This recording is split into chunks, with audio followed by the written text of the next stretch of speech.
नमस्कार, capital TV देख रहे हैं आप। मैं हूं आपके साथ पूजा।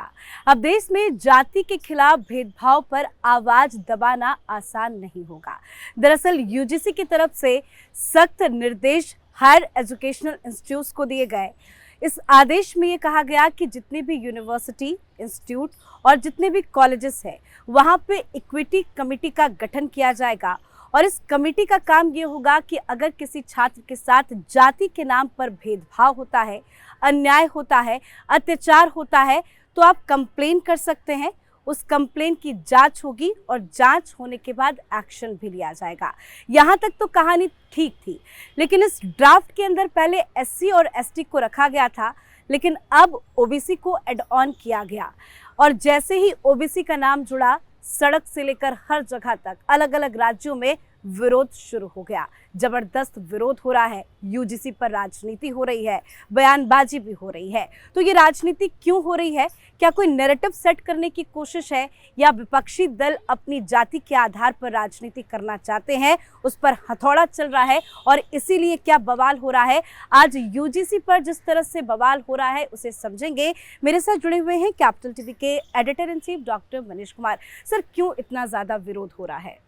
देखिए, पहली बात तो ये कि सरकार को लाने की आवश्यकता क्यों पड़ी? बिल्कुल। नंबर 2 कि इसमें क्या क्या प्रावधान है और ये जो पर्पस, जिस चीज़ के लिए ये कानून लाया जा रहा है, क्या उस पर्पस को ये सॉल्व करेगा या नहीं करेगा?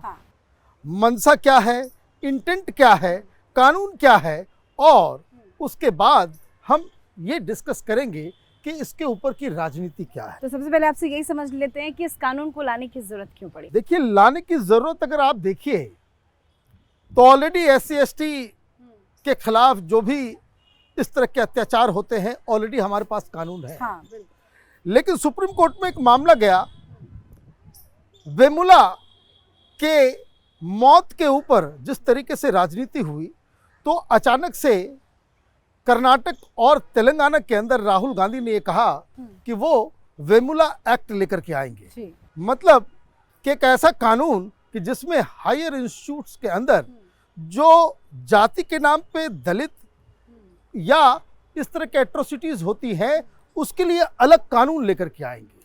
हालांकि इसकी कोई ज़रूरत थी नहीं, क्योंकि already we have such laws और वो बहुत ही स्ट्रिंजेंट है। और ऐसे लॉज हैं कि जिसके बारे में सुप्रीम कोर्ट, हाई कोर्ट कई बार ये कह चुका है कि इसका दुरुपयोग हो रहा है। तो अगर कानून था और उसका दुरुपयोग हो रहा था, तो उस दुरुपयोग को रोकने के लिए सरकार को कदम उठाना चाहिए। तो आपने पॉलिटिकल, जिसको कह सकते हैं कि एक, चूंकि राहुल गांधी ने कह दिया तेलंगाना में आने वाला है, कर्नाटक में आने वाला है, आपको ये डर लगा कि कहीं ये मुद्दा हाथ से चला ना जाए, आपने एक और गलती कर बैठी जी। एक और गलती आपने कर दिया। अब मैं आपको बताता हूं, मैं जेएनयू में पीएचडी मैंने की। जेएनयू में जाति के नाम पे अपर कास्ट के प्रोफेसर्स या स्टूडेंट्स के ऊपर भी कटाक्ष किए जाते हैं। तो इसका मतलब क्या हुआ कि ये सिर्फ एक तरीके से नहीं है। किसी भी व्यक्ति को उसकी जाति को लेकर के आप, you can not look down upon them, ये बेसिक चीज़ है। और दूसरी चीज़ ये है कि अगर आप इस तरह का कानून लाते हैं, तो इसका मतलब ये है कि आप उस तरह के एजेंडे के आगे आप उसको पोस रहे हैं कि जिसमें हिंदूज के बीच में बिखराव हो। आप नारा देते हो बटोगे तो कटोगे, और बांटने वाला कानून आप खुद लेकर के आ गए।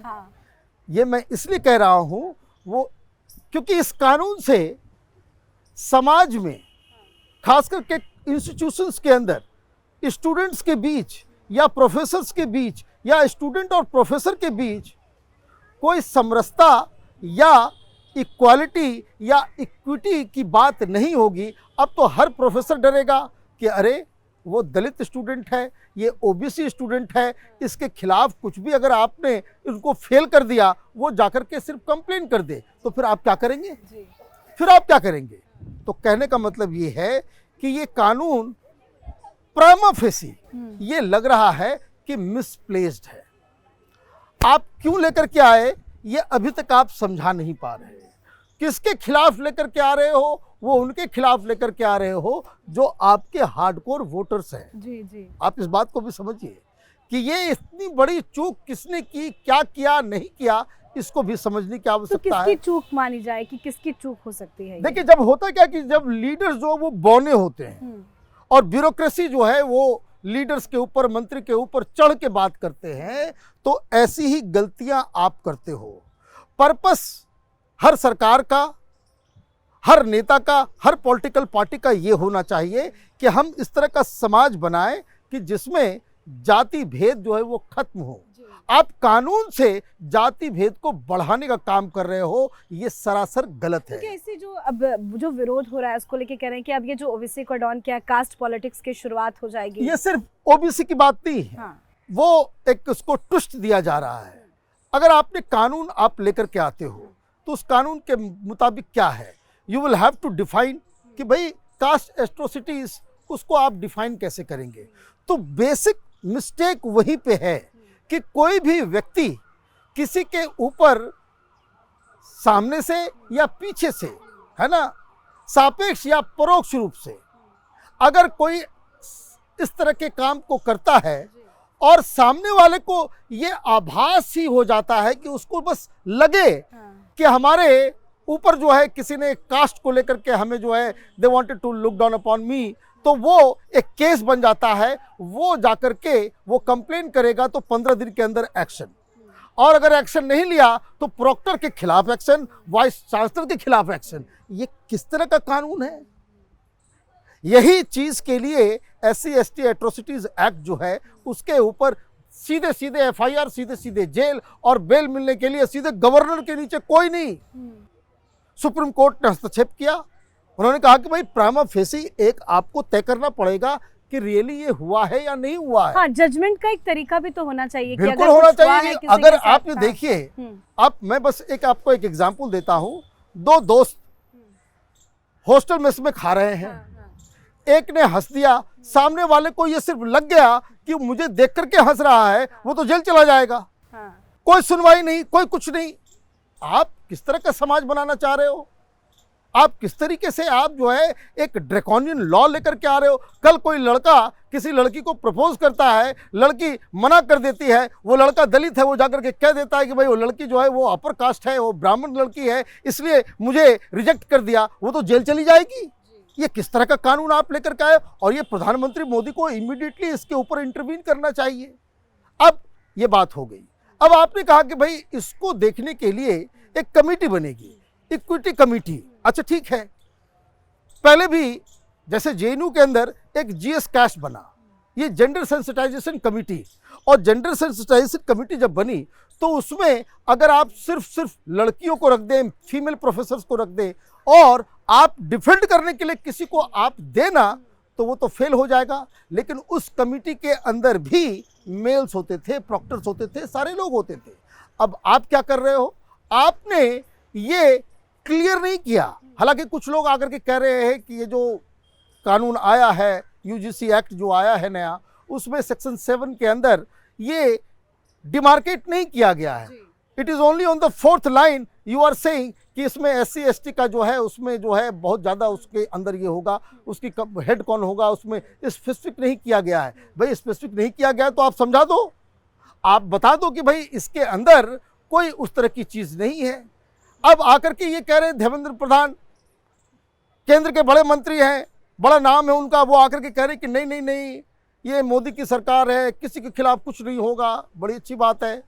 कानून बना रहे हो, कानून का मतलब आपको समझ में आता है कि आप तो मोदी सरकार है, किसी के खिलाफ कुछ नहीं होने देंगे, कल दूसरे की सरकार आ जाएगी तब क्या करोगे? लेकिन जिस तरह से विरोध प्रदर्शन सर लगातार बढ़ रहा है, अलग अलग स्टेट में इतनी आवाजें उठ रही हैं, क्या आपको लगता है कि मोदी सरकार इसमें इंटरवीन करेगी? देखिए, बिल्कुल इंटरवीन करना चाहिए। विरोध प्रदर्शन हो रहा है, लोग सामने में आकर के बोल रहे हैं, तब तक तो ठीक है।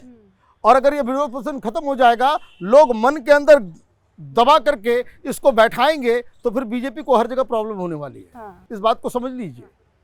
ये डेमोक्रेसी है, डेमोक्रेसी में लोग अपने विरोध को ये कर रहे हैं, तो विरोध को सुनने की भी आवश्यकता है।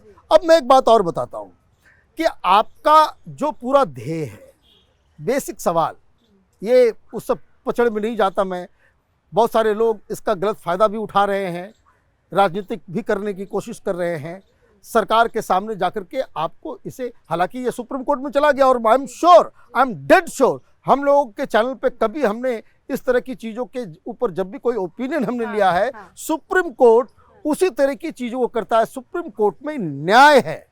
न्याय का मतलब क्या है कि किसी आदमी को अगर आप पनिश कर रहे हो, उसके पास भी बचाव का उतना ही माध्यम होना चाहिए। अदरवाइज आप क्या करोगे, आप ये कर दोगे कि कल किसी भी यूनिवर्सिटी में जो अपर कास्ट के बच्चे वो अलग रहेंगे, कि कौन ये जो है वो मोल ले खतरा, कि कल आप जो है वो दलितों के साथ, ओबीसी के साथ, एसटी स्टूडेंट के साथ अगर आप घुल मिल रहे हो, कल आप केस में फंस सकते हो। इस तरह के तमाम मेल फीमेल वो डिमार्केशन हो जाएगा, प्रोफेसर वो डिमार्केट करने लग जाएंगे। तो ये तो बड़ा ही विचित्र किस्म का है। हाँ, एक बात सही है कि किसी को भी जाति के नाम पे, चाहे वो एससी हो, एसटी हो, अपर कास्ट हो, ब्राह्मण हो, आप देखिए मजाक नहीं उड़ता क्या? अपर कास्ट के लोगों का मजाक नहीं, बनिया के ऊपर मजाक नहीं उड़ाया जाता है। अब इसका मतलब ये हुआ कि आपका जो पर्पस था वो पर्पस फेल है। इस कानून से इक्विटी नहीं आने वाली, इस कानून से कास्ट के बीच जो रिश्ते हैं वो उसमें कोई बदलाव नहीं आने वाला, सुधरने वाला नहीं है। इसका जो इमीडिएट इम्पैक्ट है वो ये है कि हिंदू बटेगा, और आपने बांट दिया, नंबर 1। नंबर 2, जो आपने जो मैकेनिज्म तैयार किया है वो नेचुरल जस्टिस के खिलाफ है। नंबर 3, कि जो राजनीतिक दांवपेच आप कर रहे थे ये भी आपके खिलाफ जा रहा है। तो मुझे लगता है कि ये जो तमाम जो एक्सरसाइज है यूजीसी के ऊपर, कई सारे लोगों ने फ़ोन किया, बाकायदा कमेंट सेक्शन में भी लिखा कि भाई आप लोगों को इस यूजीसी बिल के ऊपर जो है कुछ बोलना चाहिए। हम लोग बंगाल में घूम रहे हैं, लेकिन जिस तरीके से पूरा वातावरण बन रहा है, इसलिए हमने सोचा कि आज जो है कलकत्ता के इस प्रिंसेप घाट के ऊपर जो है खड़े होकर के आप तक ये बताएं कि हम लोगों की राय इस कानून के ऊपर, ये कानून नहीं बल्कि सही मायने में ड्रैकोनियन लॉ के ऊपर हम लोगों की क्या राय है। बहुत बहुत धन्यवाद सर समझाने के लिए। तो यूजीसी लॉ को लेकर जबरदस्त विरोध हो रहा है, हालांकि मामला सुप्रीम कोर्ट में है, लेकिन हर लोगों की अपनी अलग अलग राय है। अब जाति के आधार पर किसके साथ कितना अत्याचार हो रहा है, नहीं हो रहा है, जजमेंट कैसे होगा, इसको लेकर भी कई तरह के सवाल है। प्रोटेस्ट हो रहा है। अब देखते हैं कि सरकार इस पर अपना क्या कुछ आखिरी फैसला सुनाती है। देखते रहिए कैपिटल टीवी। नमस्कार।